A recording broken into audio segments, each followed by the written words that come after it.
오늘 하나님의 말씀은 마태복음 1장 7장 1절로 6절까지 말씀입니다. 여기에 중요한 말은 남을 비판하지 말라 하는 거예요. 이거 누가복음에도 나오고 있습니다. 1절입니다. 비판을 받지 아니하려거든 비판하지 말라. 너희가 비판하는 그 비판으로 너희가 비판을 받을 것이요 너희가 헤아리는 그 헤아림으로 너희가 헤아림을 받을 것이니라. 중요한 것은 여기서 비판을 하는 사람이 누구냐는 거예요. 비판을 할 수 있다는 것은 비판을 할 수 있는 능력을 갖고 있다는 거잖아요. 그 지위와 자격을 갖고 있다는 거예요. 이 비판이라는 것은 정죄하는 거란 말이에요. 이건 누구냐면 재판관이에요. 재판관은 임명을 받아야 되는 거예요. 그러니까 그런 권한을 가지고 있고 능력을 가지고 있어야 되는 거예요. 이런 우리가 사람을 갖다가 정죄하고 그 다음에 심판할 수 있는 권한은 누구냐면 하나님밖에 없는 거예요. 여기서 그런 능력도 없는 피조물이 같은 피조물을 어떻게 하죠? 비판하고 정죄하고 심판하는 거예요.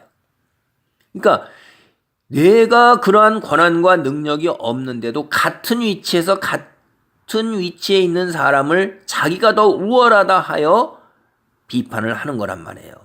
이 비판이라는 것은 정상적인 게 아니죠. 그 사람의 잘못과 흠을 끄집어내는 거예요. 3절 4절 보면 그렇게 돼 있어요. 어찌하여 형제의 눈 속에 있는 티는 보고 내 눈 속에 있는 들보는 깨닫지 못하느냐. 그러니까 형제가 가지고 있는 티끌이에요. 티끌 찾기가 얼마나 어려워요. 돋보기를 들이대고서 그 티끌을 찾아내는 거예요. 근데 자기는 뭐가 있어요?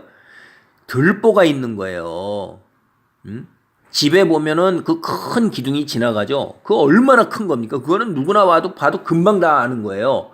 그러니까 자기의 행실은 말도 못하게 악 속에 있는 거라 이 말이에요. 믿음을 떠나고 있는 거예요. 세상에 묻혀 있는 거고 세상 속에만 있는 거예요. 하나님을 믿는 믿음이 없는 거예요. 영적인 경건이 없고 기도와 성경 읽으면서 그 진리를 깨닫고 진리 안에 머물고자 하는 것들이 하나도 없으면서 오히려 그 있는 형제는 그렇게 행하고자 하는데 옥에 티가 있는 거예요. 옥에 티가. 그 옥의 티를 가지고 뭐예요? 비판을 하고 있잖아요. 비판을. 자기는 뭐냐 이 말이에요. 들보예요. 그러니까 우리가 다 자기 중심적이라 이 말이에요. 자기가 남보다 더 우월해서 그 위에 올라서 있다. 그 우월함, 지배력, 통제할 수 있는 그 능력을 드러내기를 인간은 원한 거예요. 악한 거기 때문에 처음서부터 아담과 하와도 다 못한 거예요. 스스로 하나님의 위치에 올라서고자 했던 거예요. 마귀가 뭐라고 그랬어요? 하나님과 같아질 것이다 했을 거예요. 하나님과 같아지는데 하나님과 같아지는 능력이 남을 심판하고 정죄하는 거란 말이에요. 이 심판자의 자리에 있는 거거든요. 그래서 학자들 중에는 그 선악과가 심판과 정죄하는 자리에 있는 거라는 걸 얘기하는 거라는 거예요. 우리는 하나님이 다스리는 것을 우리로 권한을 위임했어요. 그래서 세상의 모든 것들을 다 다스릴 수 있는 권한을 하나님께 위임받았죠. 근데 단 위에 한 분 하나님이 계시다는 걸 잊어버리지 말아야 돼요. 하나님이 우리한테 그렇게 세워서 통치권을 줬다 이 말이에요. 그러니까 자꾸 우리는 다른 사람 위에 올라서려고 그래요. 다른 사람 위에 올라서서 그 통치권을 다른 사람에게도 행사하려고 그런다 이 말이에요. 그러다 보니까 자기 스스로는 절대 쳐다보지 않아요. 자기한테는 그 기준을 적용시키질 않아요. 저는 옆에 있는 사람들도 많이 보면 남들한테는 굉장한 논리를 세워가지고 도덕, 윤리 이런 기준을 세우고 엄격한 기준을 세워서 막 잣대를 들이대면서 그걸 가지고 비난하는데 자기는 다 면제되고 자기와 같은 이렇게 어울려 다니는 사람한테는 입 딱 다물고 얘기를 안 해요. 다 용서해요. 면제해요. 그런데 자기 편에 자기와 같이 어울리지 않는 사람한테는 아주 엄격하게 굉장히 엄격한 자를 대고 높은 수준의 자를 들이대면서 근데 자기네들은 다 면제해요. 야, 성경 말씀이 어쩜 이렇게 우리 속에서 믿지 않는 사람인데 그런다 이 말이에요. 그래서 보라 내 눈 속에 들보가 있는데 어째요 내 형제에게 말하기를 나로 내 눈 속에 있는 티를 빼게 하게 하라겠냐. 이게 뭐라고 그러냐면 하나님이 5절에 보면 외식하는 자여 먼저 내 눈 속에서 들보를 빼어라. 그 후에야 밝히 보고 형제의 눈 속에서 티를 빼리라. 외식이라는 거죠. 겉으로 굉장히 그 잣대를 들이대면서 이야기할 때 자기는 그 잣대를 들이댈 만한 것이 하나도 없는 거라 이 말이에요. 그런 사람이 그렇게 할 수가 있는 거잖아요. 그 남을 심판하고 정죄하는 자리에 있는 사람이 그 기준이 자기한테 똑같이 적용되겠어요? 자기는 그걸 넘어서 있다는 거죠. 이게 외식이죠.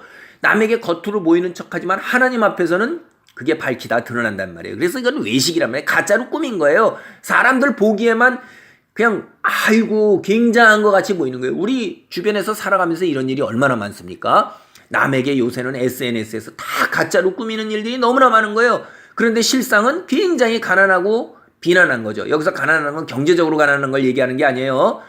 내면의 아름다움이 가난하다는 거예요. 그러다 보니까 외적인 것으로 그렇게 가짜로 꾸며가지고 내면의 아름다움이 굉장히 뛰어나고 굉장한 행복한 상태에서 영적인 갈증도 없는 거에서 이 세상에서 복된 것을 다 누리면서 늘 행복하고 기쁘고 즐겁고 만족한 것처럼 하는데 그 속에는 뭐예요?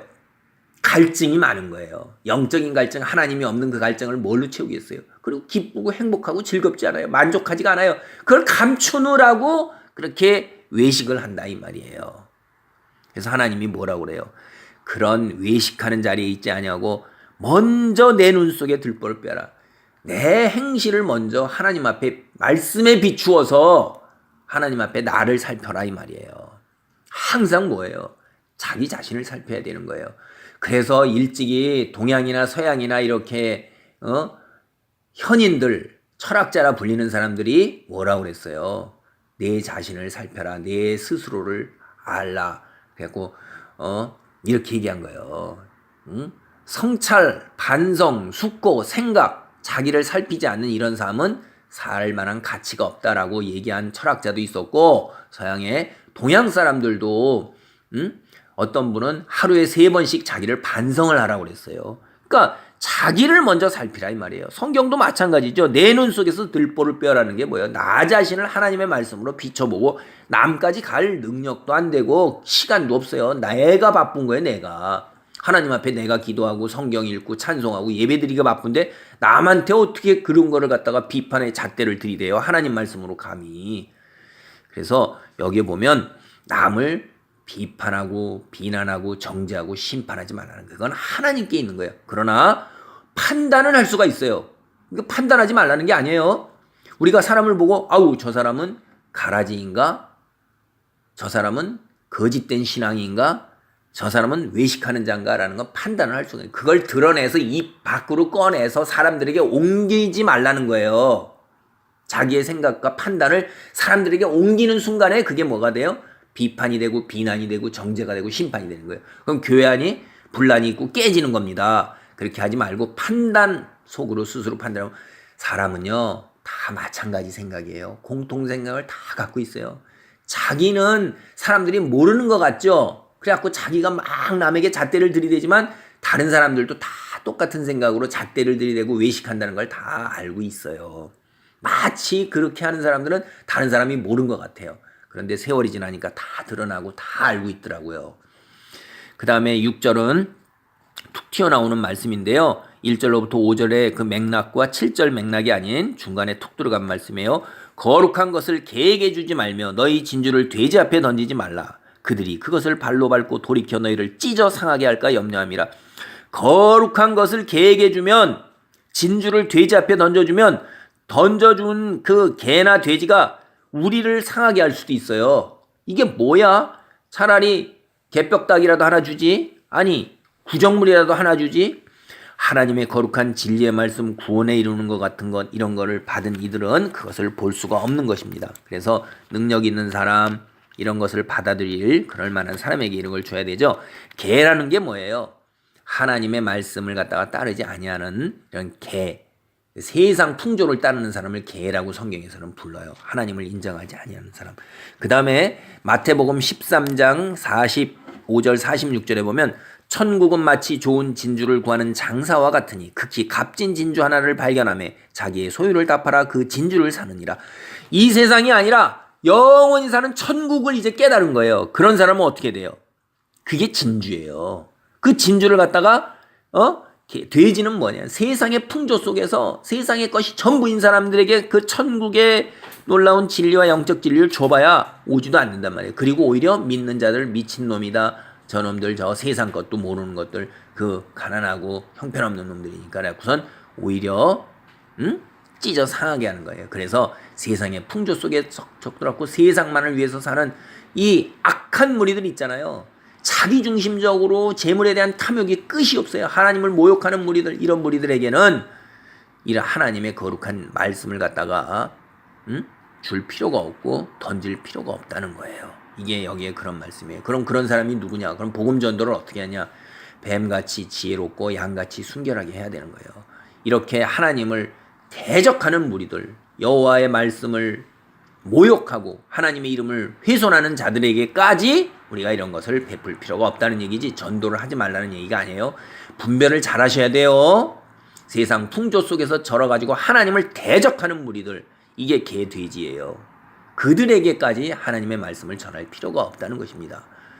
그러지 아니하고 하나님을 모욕하지 아니하고 하나님의 대적하면서 하나님 믿는 무리들을 죽이려고 그러고 투옥하고 재판하고 심판하고 빼앗고 탄압하는 핍박하는 무리들을 위해서는 우리는 기도를 할 수 있지만 우리가 그들에게 하나님 말씀을 이렇게 함부로 이렇게 하지 말라, 그런 얘기를 하는 것입니다. 6절 말씀은 우리가 지혜롭게 잘 받아들여야 됩니다. 아멘.